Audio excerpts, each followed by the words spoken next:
चंदा रानी रे, चंदा रानी रे, आकाश में चमके तोर रूप सुहानी रे। धरती हा देखे तोला मुस्काए रात भर, नदिया किनारा गावे माया के गीत रे नोराला। आकाश के आंचल माँ तय चमचम झलके, धरती के सपना माँ चुपके चुके पलके। नदिया के लहरिया तुर गुनगुन गावे। चंदा रानी रे मोर चंदा रानी, धरती आकाश के माया कहानी। नदिया किनारे बैठ सपना सजाबो, जन्म जनक संग निभाबो। धरती के फुलवा तुर बर महके, आकाश के तारा तुर बर महके।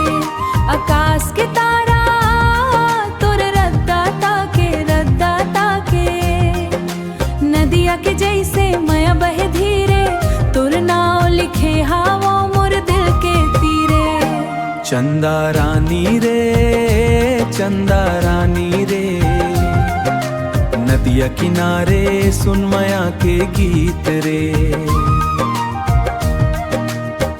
धरती आकाश गवाह बन जाही, हमर जोड़ी दुनिया में गूंज जाही। सांझ के बेला माँ पुरवैया बहथे, तुर सुरता मुर मन मा रोज रही थे। नदिया के पानी माँ चंदा झलक दिखाथे,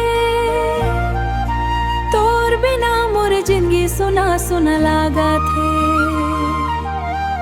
ओ चंदा रानी रे सुन ले कहानी रे, धरती आकाश में बस के निशानी रे। नदिया के किनारा गावे माया के गीत रे, तोर संग कटही मोर जिंदगी के रीत रे। अमली के छाँव में बैठे रहिबो संग, माया के बाती में भरबो नवा रंग। धरती आकाश तक ना हो ही तोर, नदिया के धारा जैसे बढ़ी माया घलो मोर। चंदा रानी रे, चंदा रानी रे, नदिया की नासों की माया कही।